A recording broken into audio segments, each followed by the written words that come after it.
on enchaîne avec notre deuxième table ronde de cet après-midi sur le sujet du statut de l'auteur, précarisation et professionnalisation. Alors, je suis ravie d'accueillir pour cette table ronde Patrice Locmont, Delphine Henry, qu'on a déjà entendu ce matin, et aussi Nathalie Ronvaux.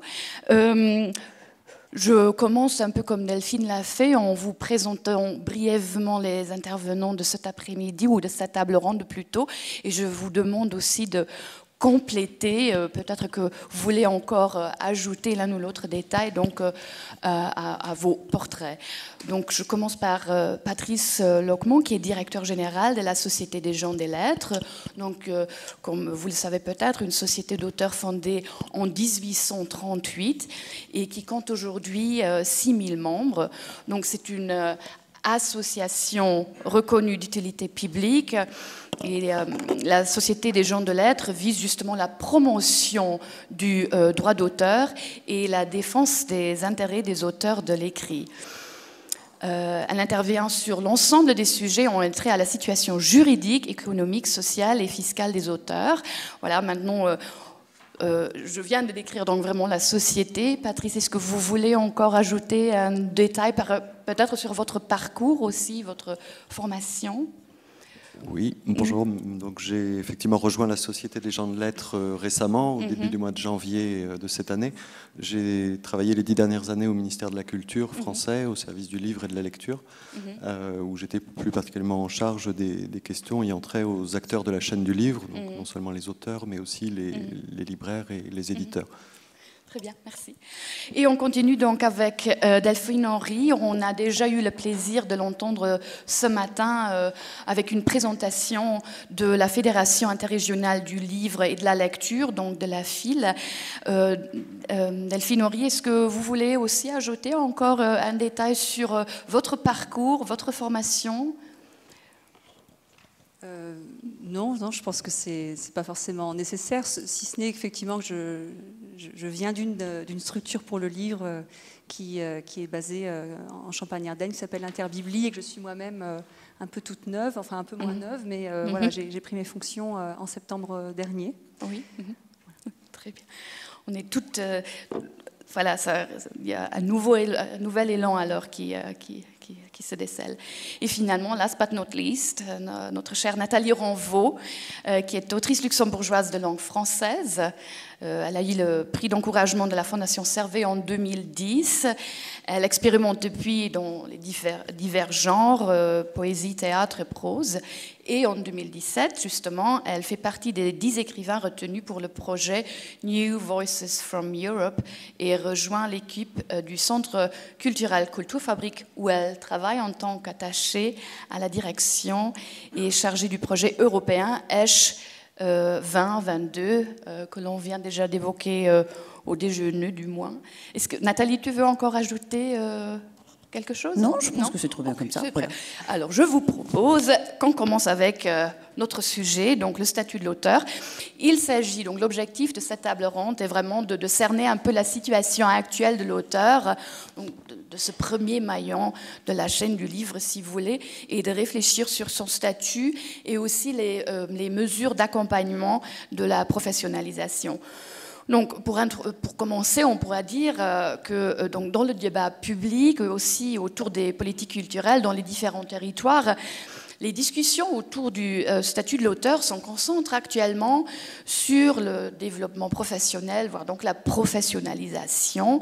Les sujets qui dominent à cet égard sont ceux de la reconnaissance économique, voilà, les modes de rémunération, on en a déjà brièvement parlé, les droits d'auteur, les salaires, les honoraires, mais aussi le statut juridique et donc la fiscalité. On a pu voir en France, par exemple, le mouvement hashtag Paye ton auteur et aussi hashtag auteur en colère. Tout ça allait vraiment dans cette direction-là. Puis, il y a bien sûr aussi la question de la précarité. La création de la Ligue des auteurs professionnels, par exemple, souligne dans un communiqué Qu'entre 41 et 53% des professionnels gagnent moins que le SMIC. Donc au Luxembourg, on n'a pas vraiment des chiffres là-dessus et on ne procède pas non plus à une saisie systématique des données dans le secteur, mais il faut quand même mentionner ici que le plan de développement culturel, donc le fameux CAP qui a déjà été mentionné plusieurs fois, donc, est proposé par le ministère de la Culture. L'année dernière, la précarité, justement, elle est quand même mentionnée dès les premières pages. Donc aussi ici, c'est vraiment un grand sujet, un sujet important. Donc pour résumer tout ça, on peut vraiment dire qu'on insiste, je pense, à un malaise dans le monde du livre, notamment du côté donc, des producteurs créatifs. Voilà, en même temps, ces débats aussi nous permettent d'aiguiser notre compréhension de la condition et de la situation sociale des auteurs, des écrivains. Et il faut également justement surgir des questions autour de la professionnalisation économique et aussi littéraire. Donc pour nous mettre un peu dans le bain, pour lancer un peu notre discussion, je voudrais commencer par une question un peu plus générale. Parce que je pense qu'il est quand même important de rappeler les difficultés autour du statut de l'auteur. Et la question qui se pose, je pense, c'est que pourquoi est-ce que le sujet domine dans les débats actuels plus que dans le passé? Et qu'est-ce qui a changé? Et en quoi le fait même de reconnaître aussi l'activité de l'écrivain comme une profession, comme un métier, et y joue également? Voilà, c'est une question générale que je pose à la ronde. Qui voudrait commencer? Oui, effectivement. Pour commencer, je voulais simplement souligner le caractère peut-être paradoxal de l'intitulé de la table ronde, le statut d'auteur, puisque par définition, les auteurs n'ont pas de statut, du moins au sens juridique. Et c'est un peu de là que vient aussi toutes les inquiétudes qui peuvent exister aujourd'hui autour de la situation des auteurs. C'est-à-dire que d'un point de vue social ou fiscal, en fonction des situations, on les assimile à des salariés ou à des travailleurs indépendants. Il n'y a pas véritablement de corpus, même s'il y a au sein du régime des salariés auxquels socialement ils sont assimilés un certain nombre de règles adaptées pour prendre en compte la spécificité de leur activité.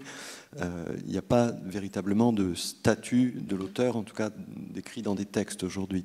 C'est d'ailleurs une des annonces qui a été faite par le ministre de la Culture français, Franck Riester, récemment, de lancer une grande mission qui devrait être lancée dans les jours ou les semaines qui viennent, une grande mission de réflexion autour du statut d'auteur. Voilà, quel statut pour les auteurs?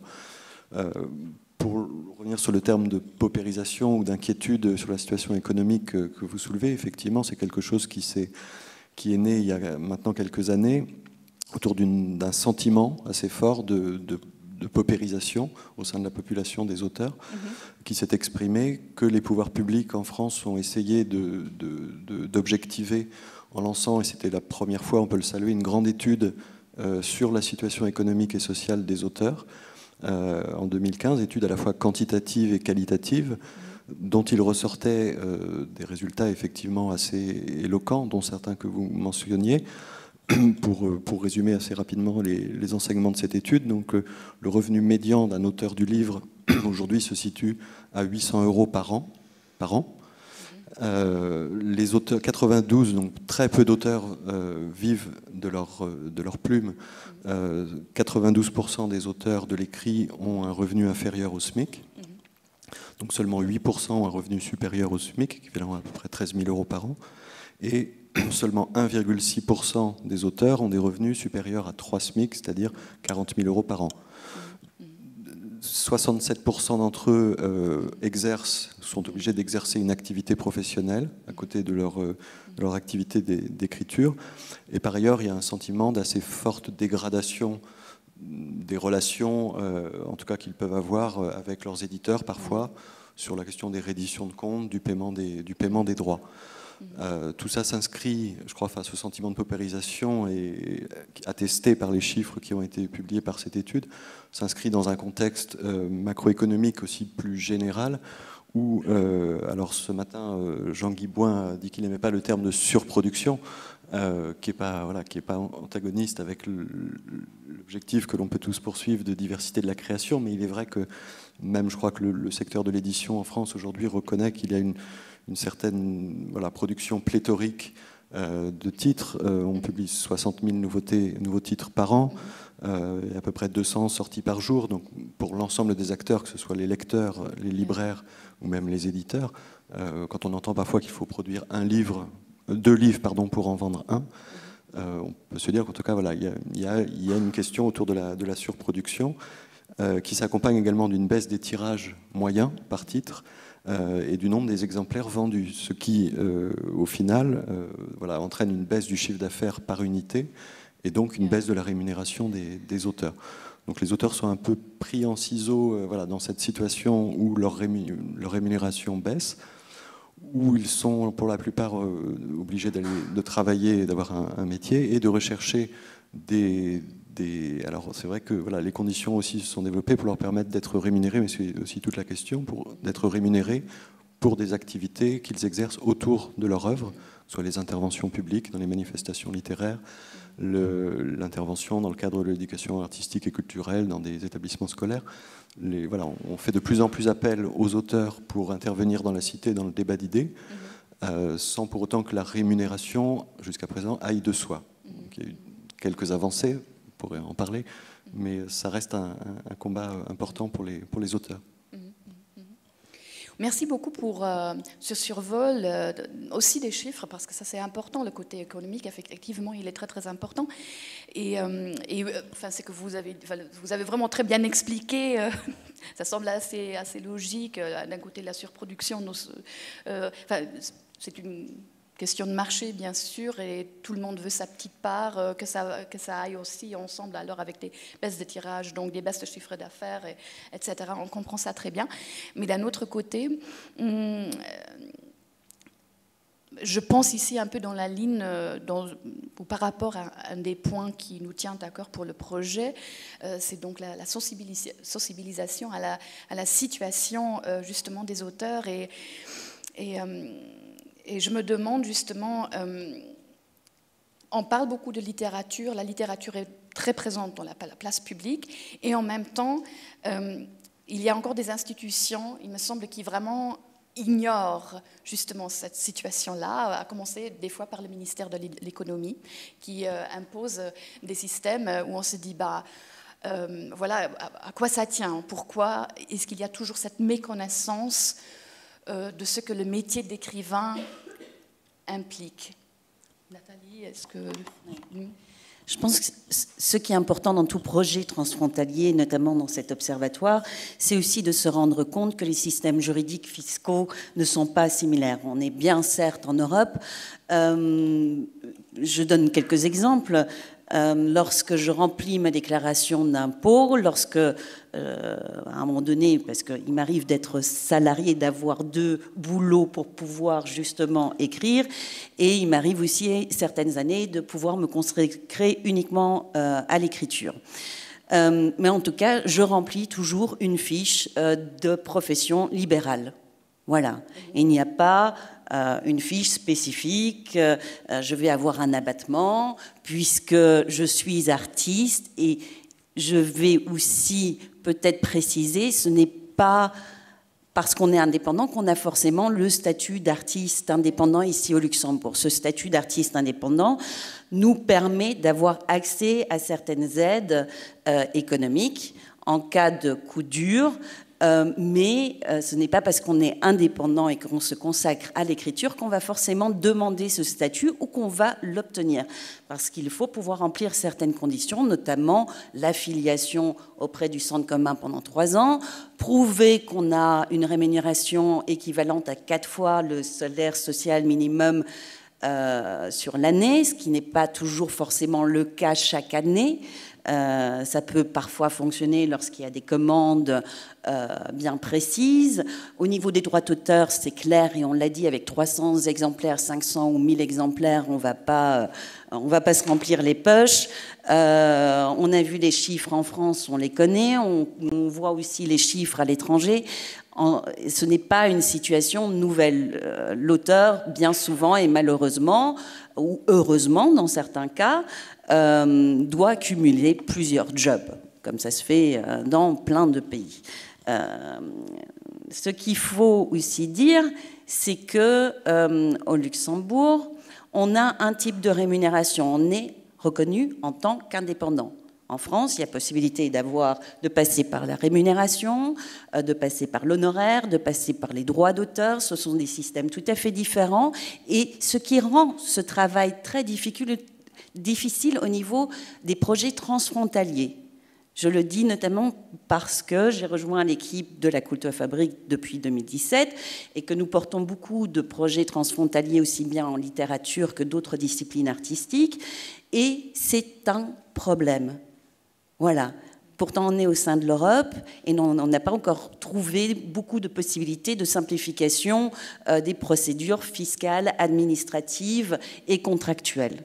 Donc là, je pense qu'il y a des gros chantiers peut-être à faire et aussi à renseigner, à informer les auteurs, à renseigner, informer les instituts culturels, à renseigner les privés qui organisent avec le soutien parfois d'infrastructures publiques ou culturelles, des manifestations qui sont transfrontalières pour faciliter la circulation, la promotion, les traductions, etc. Tout ce qu'il faut justement pour pouvoir changer les choses maintenant. On a des nouvelles générations qui arrivent, la littérature n'est pas morte, l'écrivain n'est pas mort, les mots continuent à vivre et je pense qu'on peut vraiment faire bouger les choses en France avec les problèmes spécifiques, au Luxembourg et au niveau transfrontalier. Et peut-être qu'un jour, la Belgique ou d'autres pays francophones rejoindront ce merveilleux projet que vous avez. Voilà. Tout ça est différent au niveau des statuts juridiques fiscaux au Luxembourg par rapport à la France. Je voulais juste préciser ça.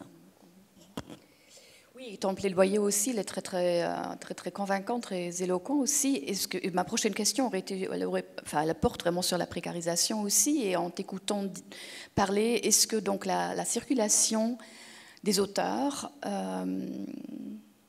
est une possibilité justement pour prévenir à la précarisation? Il faut.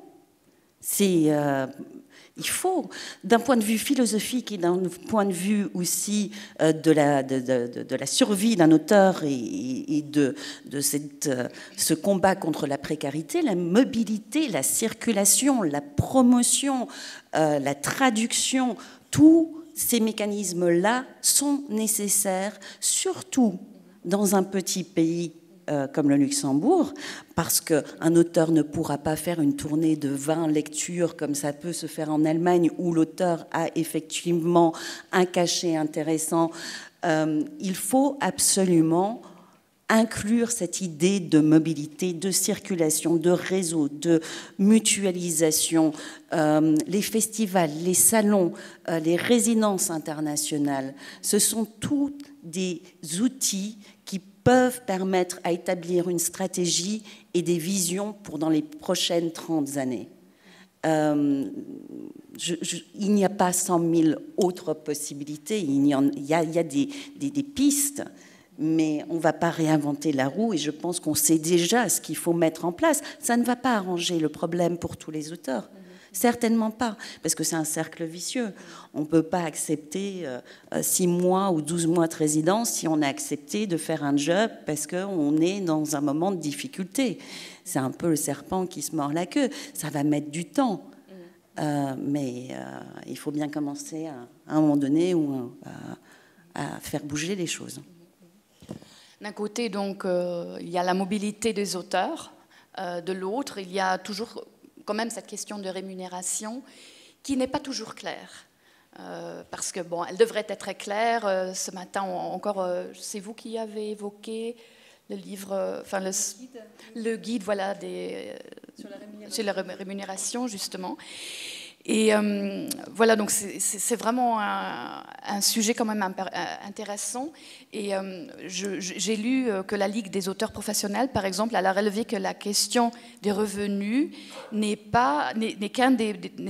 seulement un des problèmes vraiment touchant les auteurs.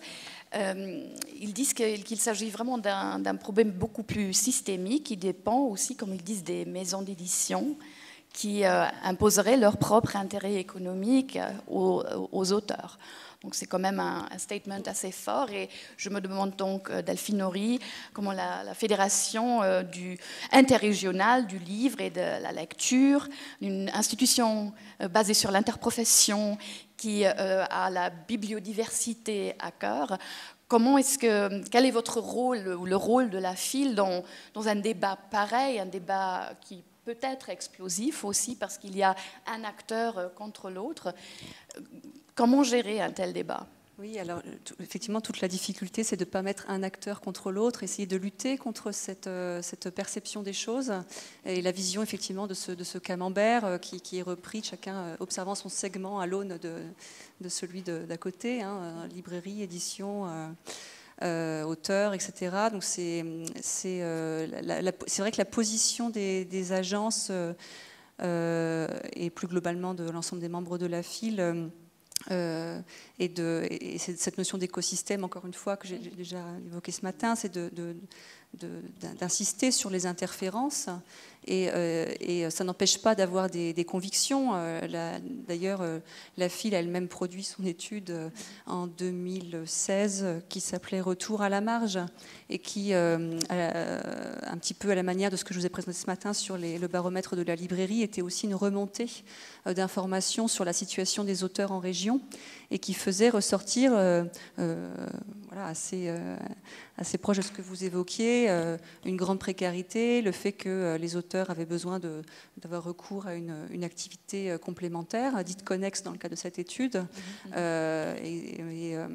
et que malgré tout c'était compliqué. D'ailleurs sur la question de la mobilité, j'y pensais en vous écoutant, l'étude faisait aussi ressortir le fait que les auteurs voyageaient allègrement d'une région à l'autre. C'était pas forcément aller d'une région vers Paris, bien au contraire d'aller d'une région à l'autre.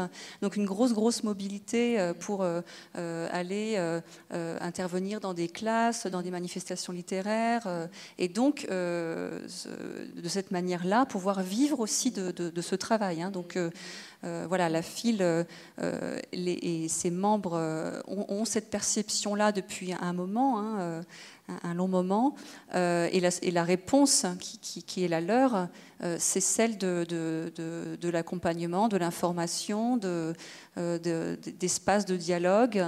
Et c'est par exemple cette initiative toute récente que nous avons eue de rédiger une charte nationale des manifestations littéraires, par exemple. C'est un peu l'exclu que je vous livre parce qu'elle n'est pas encore publiée.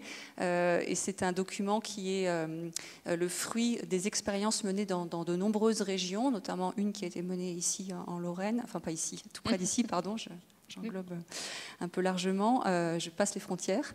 Mais voilà, beaucoup de régions avaient une expérience de charte nationale des manifestations littéraires avec l'idée de dégager un certain nombre de bonnes pratiques, mettant en avant le fait qu'une manifestation s'inscrit dans un écosystème, qu'au premier rang des acteurs, il y a l'auteur, que l'auteur doit être rémunéré, accueilli, que des médiations doivent avoir lieu, que la manifestation s'inscrit dans un environnement professionnel dans lequel la librairie doit jouer un rôle, dans lequel la bibliothèque doit jouer un rôle. Voilà, donc c'était la mise en avant d'un certain nombre de principes et le fruit de ces expériences a donné lieu à cette charte nationale qui va être diffusée très prochainement et pour laquelle donc, qui a été rédigée par des chargés de mission dans les régions et qui a reçu le soutien notamment de la SGDL, de la SOFIA, de la Charte des auteurs et illustrateurs jeunesse. Et elle a été présentée voilà, à ces interlocuteurs-là qui nous soutiennent dans cette démarche-là. Donc c'est accompagner, faire en sorte que des discussions sans cesse aient lieu et que chacun regarde aussi la réalité de l'autre. Et avec l'idée que c'est peut-être comme ça qu'on peut aussi avancer. Enfin, en tout cas, c'est comme ça que nous, on peut contribuer de là où on se trouve à ce niveau interprofessionnel. Oui. Merci. Vous venez justement d'utiliser maintenant le terme de l'accompagnement et je voudrais donc poser justement la question à Patrice Lockman. Quels sont les outils de la professionnalisation? Nathalie vient d'en évoquer déjà quelques-uns, mais ce serait bien d'y revenir quand même aussi pour voir quel type d'accompagnement faut-il offrir aujourd'hui à l'auteur.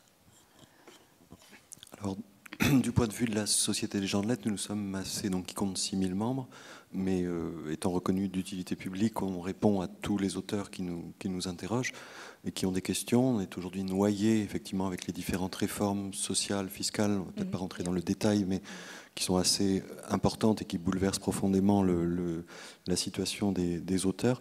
Noyés de questions, les auteurs ne s'y retrouvent plus. Donc nous, à la GDL, on a un service social, donc une assistante sociale qui répond à toutes les questions que leur posent les auteurs, qui les reçoit, qui peut se déplacer à domicile, qui peut intervenir en soutien pour toutes leurs démarches auprès d'administrations dans le secteur social en général, pour faire des demandes auprès d'autres guichets.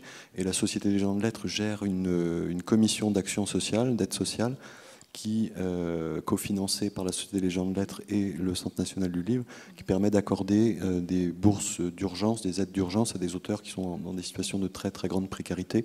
C'est des aides exceptionnelles, non renouvelables, mais vraiment voilà, pour les aider à régler leurs factures, des auteurs qui sont surendettés ou qui ne s'en sortent plus. Et donc on a ce dispositif. On a également un volet important du point de vue juridique, de conseil juridique, c'est-à-dire que les auteurs peuvent venir nous voir, nous appeler, envoyer leur contrat, et il y a des juristes qui examinent leur contrat, qui peuvent également intervenir dans le cadre de litiges qui se présentent avec leurs éditeurs. C'est vrai que l'auteur, de par son activité, est plutôt seul en général, et voilà, c'est une activité assez solitaire, et il peut trouver auprès de la Société des gens de lettres ou d'autres organisations qui les représentent au moins ce soutien social, juridique.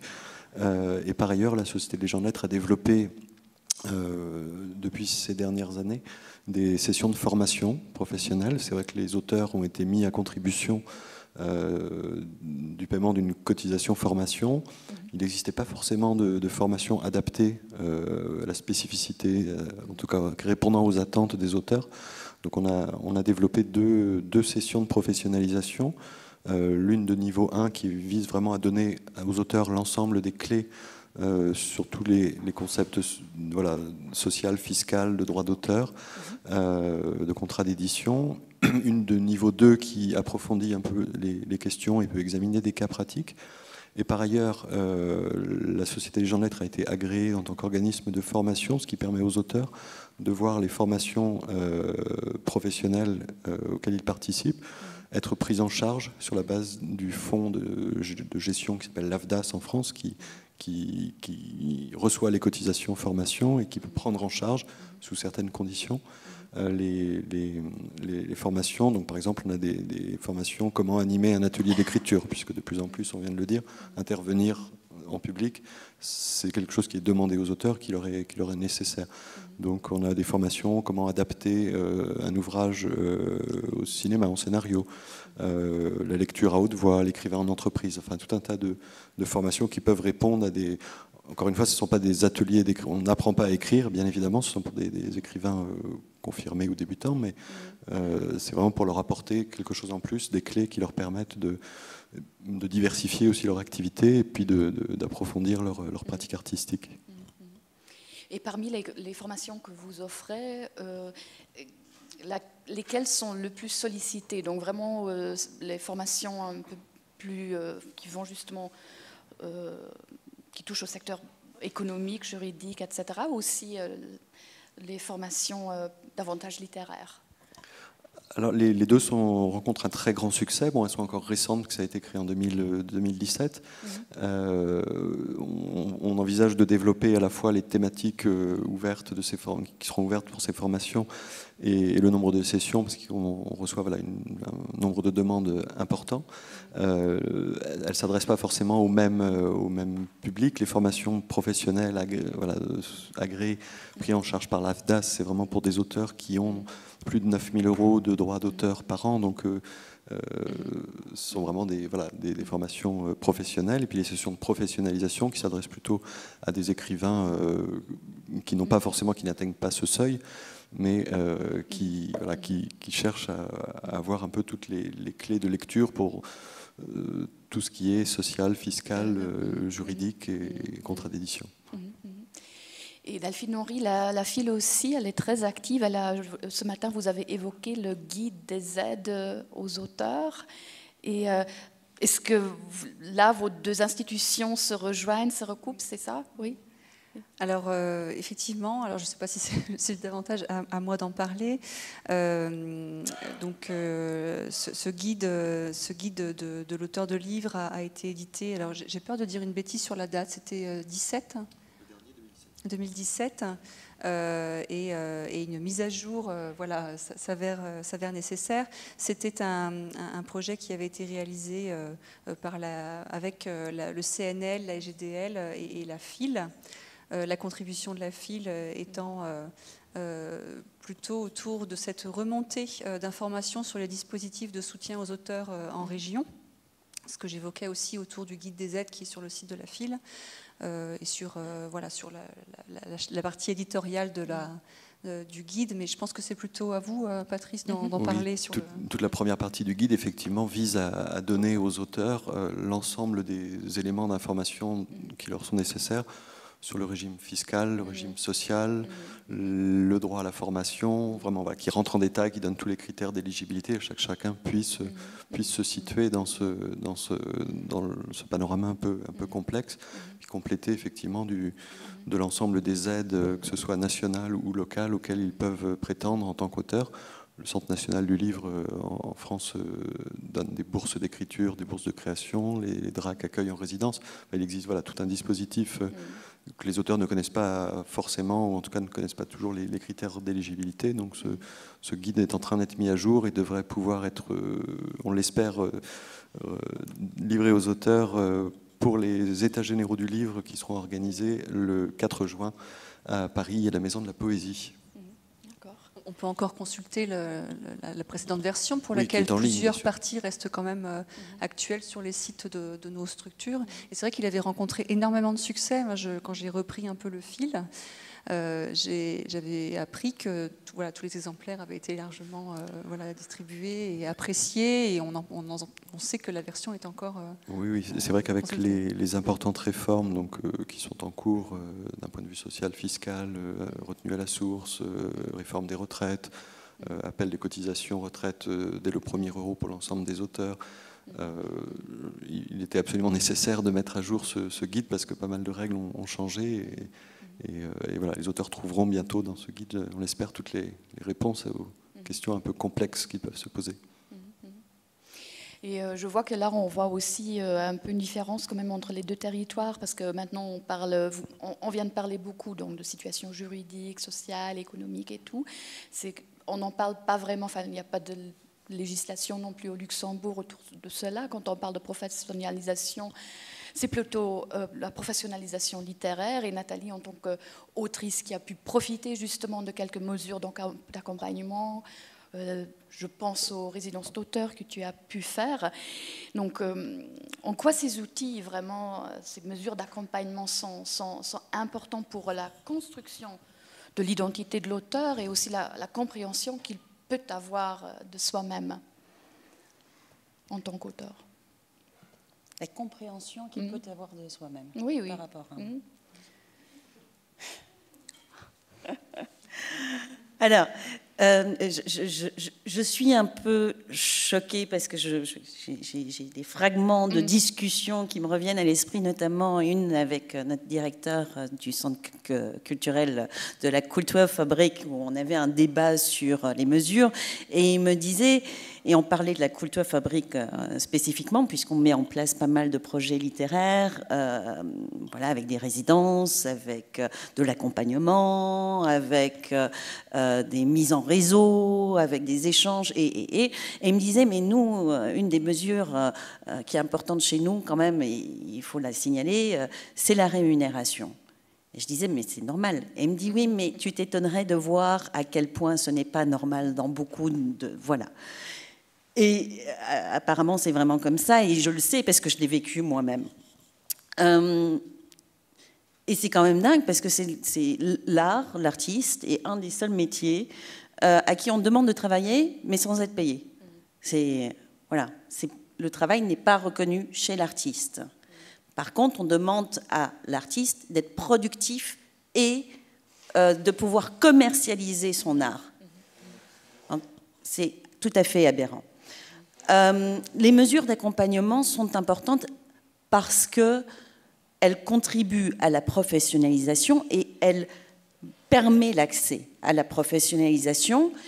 Et naturellement aussi, elle encadre l'auteur dans cette démarche de professionnalisation. Et ça peut être des mesures tout à fait à des niveaux différents.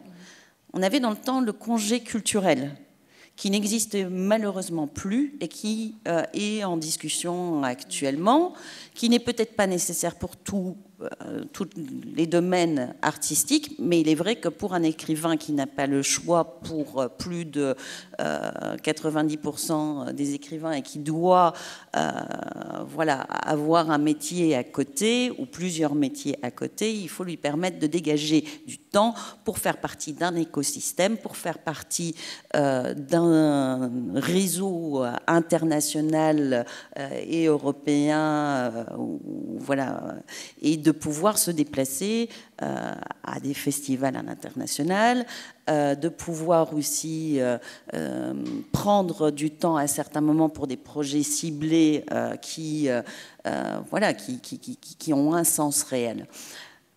Ça peut être des bourses à mobilité qui sont importantes aussi, parce que pourquoi un auteur devrait payer de sa poche son déplacement, tandis que tous les autres professionnels ont droit à un remboursement des déplacements, ce qui est tout à fait évident. Et donc ça permet aussi de se dire, oui, je fais ce métier. C'est un métier, même si il n'est pas toujours reconnu auprès des autres, mais il est reconnu par le biais de systèmes économiques et juridiques aussi. Juridique, ce n'est pas le cas au jour d'aujourd'hui. Ça aussi, on pourrait en parler, sachant que l'auteur en général est souvent en situation de précarité et qu'au Luxembourg, il n'a que comme seul choix de s'inscrire en tant qu'indépendant et qu'à partir de ce moment-là, il paye au minimum par mois 350 € de charges sociales et qu'il aimerait bien pouvoir en payer beaucoup plus parce que ça voudrait dire qu'il gagne beaucoup plus, mais que 350 € c'est difficile à payer par mois, plus son loyer, et on sait que le loyer au Luxembourg n'est pas évident. Bon bref, ça, ce sont d'autres discussions, mais tout ce qui est résidence, tout ce qui permet d'aller à des festivals, de créer des réseaux, de faciliter la mobilité, les aides à la traduction, c'est impératif. On a 600 000 habitants ici au Luxembourg. On a un problème de diffusion, de distribution des livres pour des raisons qui ont été évoquées ici. Voilà, où les éditeurs ont vraiment du mal et où ils connaissent également des situations économiques difficiles. Si on ne laisse pas traduire en sachant qu'il y a 600 000 habitants et que sur ces 600 000 habitants, tout le monde ne va pas privilégier le français comme lecture, mais peut-être le luxembourgeois, l'allemand ou l'anglais ou encore une autre langue, puisque c'est voilà, une réalité au Luxembourg.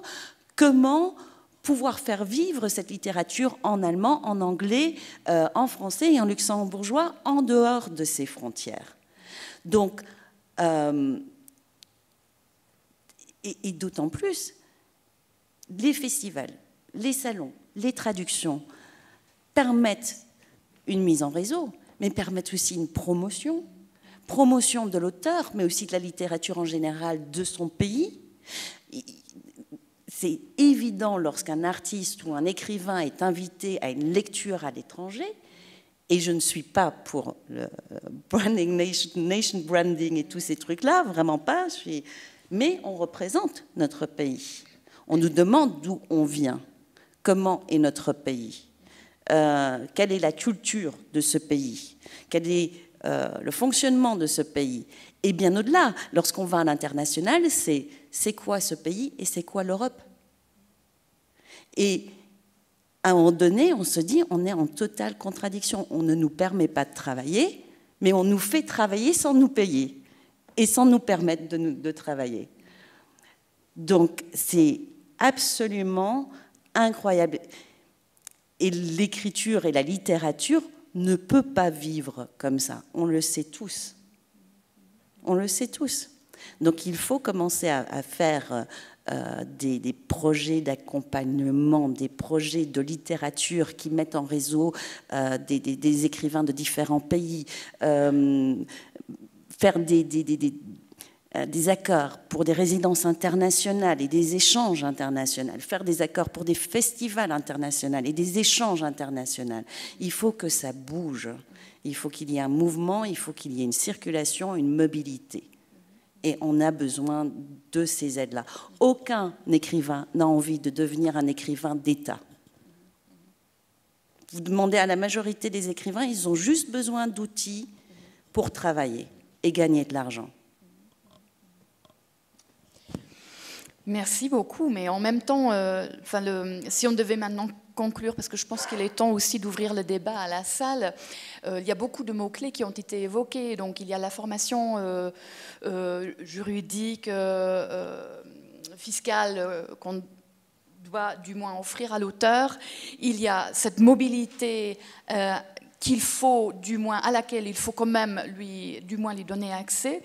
Et en me préparant justement pour cette table ronde, je me suis dit, mais il y a tous ces aspects-là. Si on devait maintenant écrire une description des tâches de l'auteur aujourd'hui, je me dis que c'est pas seulement un métier, celui de l'auteur, donc qui est extrêmement complexe et versatile, mais rien qu'au niveau des compétences qu'il doit avoir, donc, outre celles relatives à la création propre, c'est quand même énorme parce qu'on lui demande une logistique de gestion des domaines d'activité, parce qu'il faut vraiment parler d'une logistique, qui font penser spontanément à du multitasking, parce qu'il faut qu'il gère le temps de création, qu'il trouve un éditeur et négocie avec lui, qu'il gère sa présence dans la place publique, pour la promotion de l'œuvre. Bon, il a donc des connaissances fiscales, juridiques, et à côté de cela, il y a bien sûr l'activité connexe, le second métier, il y a peut-être aussi encore la famille, donc je me dis, c'est un sacré boulot quand même. Oui. Oui, alors c'est vrai que normalement l'éditeur, c'est pour ça qu'on parlait tout à l'heure de surproduction, derrière la surproduction, il y a aussi le fait que l'éditeur plus il y a de titres, moins il a de temps à consacrer à chaque auteur et à la promotion, à l'accompagnement de ces auteurs. Normalement, tout ce travail de déplacement, de mise en réseau, de déplacement dans les manifestations à l'intérieur d'interventions publiques, c'est aussi le rôle, le travail de l'éditeur. Normalement, ce n'est pas à l'auteur d'aller continuellement chercher à se déplacer. Pour revenir sur cette question de la rémunération dans les manifestations que vous posiez tout à l'heure, et évidemment, elle est centrale. Ça a fait l'objet d'un grand débat en France, chez nous, il y a quelques temps. Les choses sont loin d'être gagnées. Aujourd'hui, ce qui a été obtenu, c'est qu'à partir du moment où une manifestation publique touche des aides publiques, du Centre national du livre notamment, elle s'engage à rémunérer l'auteur selon un barème qui a été établi par le Centre national du livre, minimum de rémunération. Mais voilà, c'est encore loin d'être le cas dans toutes les manifestations littéraires, mais évidemment, il va de soi que quand l'auteur se déplace et qu'il intervient, la plupart du temps, ça suppose également une préparation en amont. Il est normal que l'auteur soit rémunéré. Oui, je voudrais juste rebondir aussi sur, naturellement, dans la chaîne du livre, chacun porte une partie du travail et théoriquement, on devrait tous soutenir les coudes pour faire marcher justement cette chaîne du livre. Et on a tous nos difficultés, et ce n'est pas le secteur le plus économiquement intéressant, sauf pour certaines exceptions. Mais au niveau du travail de représentation et de mise en réseau, même si l'éditeur fait un bon job, même si l'agent, puisque ici beaucoup d'auteurs travaillent aussi avec l'Allemagne, fait un bon job, c'est tout de même souvent à l'auteur de se déplacer en festival et de communiquer et de dialoguer. Et il est vrai qu'on ne peut pas demander à une personne d'être compétente, disons, à être d'un niveau excellent et similaire dans 5 ou 7 branches différentes, et ça, peu importe le métier. Donc c'est très bien aussi de permettre des formations, un guichet unique d'accompagnement, des résidences d'accompagnement. Je pense notamment à la Culturfabrik qui met une résidence d'accompagnement sur 3 ans pour des artistes émergents, pour une formation continue mais sur le terrain. Et en prenant leur projet comme moyen pour mettre en place cette formation continue juridique, administrative, de production, etc., et de professionnalisation. Il faut tout ça. Et il faut continuer tout ça. Et il faut travailler tous ensemble, surtout, et dialoguer tous ensemble. C'est très important. Je voudrais maintenant ouvrir le débat à la salle.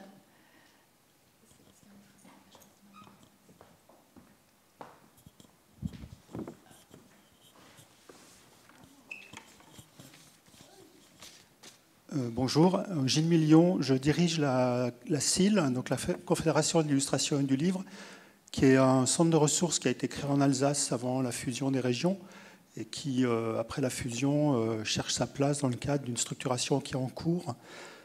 Toujours est-il que nous avons, sous l'ancien territoire Alsace, géré une étude en direction des illustrateurs en 2016. Alors je ne suis pas tout à fait dans le champ de l'écriture, c'est assez ciblé illustrateurs.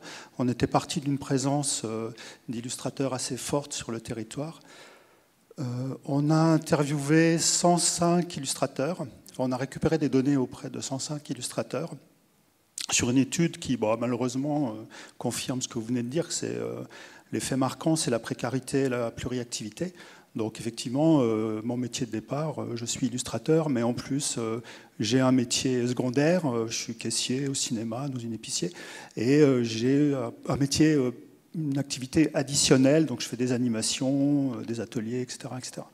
Le fait positif de tout ça, c'est qu'on a quand même noté sur l'intégralité des déclarants une conclusion qui est un peu optimiste, c'est que la capacité à dérouler une carrière est liée à la capacité à solliciter l'ensemble des systèmes autour, donc les systèmes d'aide, l'accès aux résidences, l'accès aux ateliers. Donc en gros, ceux qui se débrouillent le mieux au bout d'une carrière, c'est ceux qui tirent un peu sur toutes les ficelles.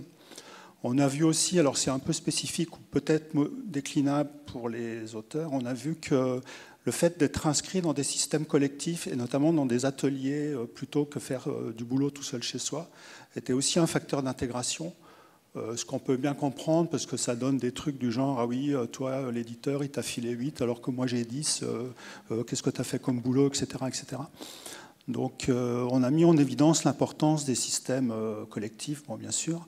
Alors soit les associations support, soit les centres de ressources et le travail que font les centres de ressources. Et puis l'accès à la formation, bien entendu, sachant que dans le cas des illustrateurs, se pose la question du niveau de formation à la sortie des écoles. Et par rapport à ce que vous disiez aussi sur les institutions qui ignorent le statut des auteurs, nous, on a mis au cœur de notre gouvernance le fait que la gouvernance soit interprofessionnelle et que les auteurs parlent aux libraires et parlent aux éditeurs, parce que finalement, le paquebot dans lequel tout le monde est, les libraires ne gagnent pas leur vie, les éditeurs ne gagnent pas leur vie, les auteurs ne gagnent pas leur vie, et c'est un peu dommage de faire affronter tout ce petit monde, parce que c'est pas parce que la remise d'un tel est mauvaise que la remise de l'autre en face est meilleure, et qu'on a plutôt intérêt à ce que tout ce petit monde dialogue. Voilà, c'est ce que j'avais à dire sur vos interventions, mais ça corrobore tout ce que vous avez dit. Et donc l'étude, on n'a plus de version papier, mais elle est disponible en ligne et téléchargeable en ligne sur notre site si vous voulez la lire.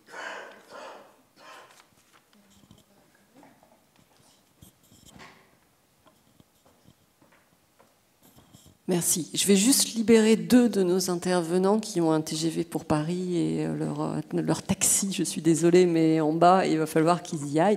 Mais ça tombe bien parce que j'avais une question pour Nathalie.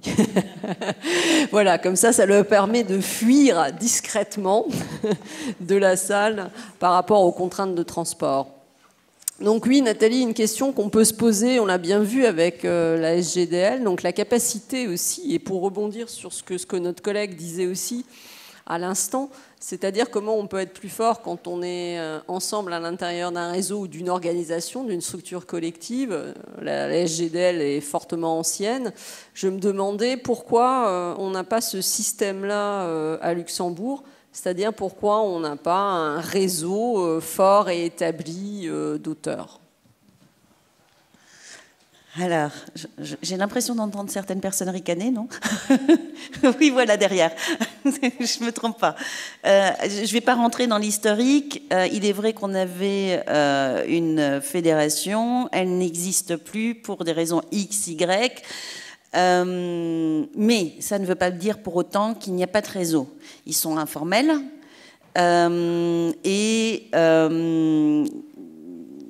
voilà, on veut faire bouger les choses et j'espère bien que dans les prochains mois et dans les prochaines années, quelque chose va peut-être pas maintenant se formaliser sous le sens d'une fédération ou quoi que ce soit, mais en tout cas au niveau de l'échange.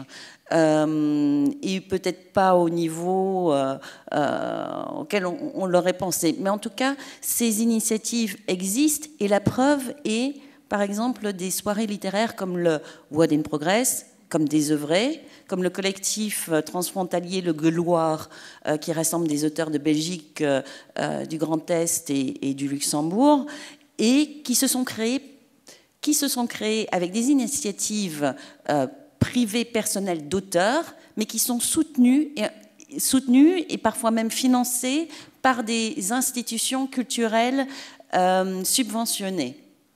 En France, au Luxembourg, je donne un exemple, Le Gueuloir est soutenu par le Nest, par le Théâtre du Solcy et par la Kulturfabrik. Ce collectif se donne comme vocation de se réunir, de s'échanger et de travailler ensemble autour de textes en cours d'écriture, des textes scéniques. Dans le cadre de ce collectif Le Gueuloir, des textes tournent et des lectures tournent sur cette région transfrontalière et on organise des formations continues. Et pour ça, elles sont, par exemple, là, il va y avoir une formation continue au Nest. Donc, c'est une initiative privée qui a fait en sorte qu'un collectif se crée autour d'auteurs et qui est soutenu, financé par des institutions subventionnées. Il y a une formation continue maintenant au Nest avec un dramaturge là en mars sur tout un week-end. L'année passée, idem, c'était une formation continue sur 2 week-ends qui étaient financés par les 3 institutions culturelles que je vous ai citées tout à l'heure. Donc non, ce n'est pas inexistant, ça existe sous d'autres formes. Et pourquoi utiliser des modèles et des formes qui ont existé il y a 20 ou 30 ans ? Il faut s'adapter aussi. Après, peut-être, et là j'en suis même persuadée, il faut que ça devienne moins souterrain.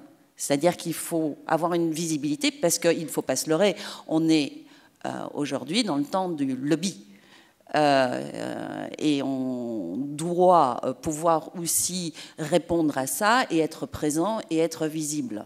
Et c'est vrai que même si toutes ces initiatives sont magnifiques parce qu'elles portent un certain idéalisme, il ne faut pas oublier qu'on a aussi à répondre par rapport à des décideurs politiques et qu'on ne peut ne faire s'entendre que si on a une visibilité à l'extérieur. Oui, peut-être le souci aussi, c'est la cohésion, dans le sens où il faut que ces initiatives plus ou moins visibles ou souterraines, en fonction des termes que tu utilisais, mais à un moment donné, si on veut arriver à une reconnaissance du statut de l'auteur, il faut qu'il y ait un phénomène d'institutionnalisation au minimum. C'est-à-dire que voilà, il y ait une structuration et que ça ne touche pas que les auteurs de théâtre qui auraient un plan avec tel type d'institution, que ça ne touche pas que les poètes qui auraient un autre plan avec d'autres structures culturelles, mais il faut que ça s'adresse à l'ensemble de la communauté des écrivains sur le territoire. Et malheureusement, on est quand même obligé de passer pour une reconnaissance de son statut, de ses droits, par un minimum d'institutionnalisation à un moment donné. Oui, probablement. Mais je n'ai pas dit qu'il ne fallait pas le faire. Je dis que je préférerais ne pas passer, mais probablement que ce n'est pas possible. Mais ça ne veut pas dire qu'il n'y a rien. Il existe des choses et je pense qu'actuellement le terrain est fertile pour pouvoir aller encore plus loin, faire un pas peut-être au-delà de ça et surtout peut-être travailler autrement. Pourquoi seulement réunir par exemple les écrivains? C'est aussi une réflexion. Voilà. Je ne sais pas. Les modèles sont à inventer aussi parfois. On n'a pas besoin de récupérer tout ce qui existe, même si naturellement il y a de très bonnes choses qui ont existé, mais peut-être qu'elles ne fonctionnent pas toujours. Peut-être une dernière intervention avant de passer à la pause café.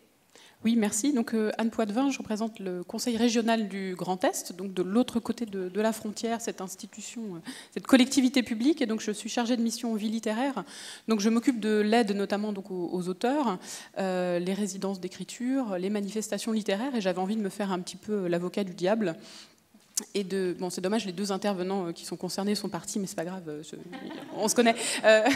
Puisqu'on a parlé effectivement de la réforme sur ce qui est le droit d'auteur, et puis sur le fait de rémunérer les auteurs effectivement lors de leurs interventions, et notamment sur les salons, avec quelques difficultés rencontrées ces dernières années, puisque certains salons, manifestations littéraires, ont des difficultés financières pour rémunérer les auteurs qu'ils invitent à la hauteur des barèmes qui sont effectivement prescrits par le Centre national du livre et dont le représentant de la SGDL a parlé.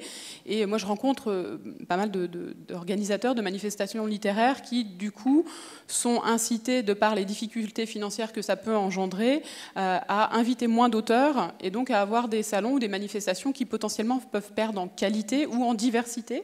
Et du coup, je trouve un petit peu dommage. Alors, je ne vais pas exprimer de point de vue sur le fait qu'évidemment, il faut rémunérer l'auteur et bien, donc là, que les choses soient claires, mais je ne voudrais pas qu'on prenne le prétexte de lutter contre la précarisation des auteurs pour niveler certaines manifestations vers finalement, on n'invite que des têtes d'affiche parce qu'on a moins d'argent pour inviter des auteurs, donc on en invite moins, donc on n'invite que ceux qui vont remplir les salles, et donc finalement, on a un peu moins de diversité. Vous voyez, je pense que ça peut être un travers qui n'est pas systématique, mais il faut être attentif à ça et ne pas lutter contre la précarité en nivelant les choses finalement au détriment d'une certaine diversité. Mais j'espère que vous aurez bien entendu mon propos, qui n'est pas de ne pas rémunérer les auteurs, on est bien d'accord.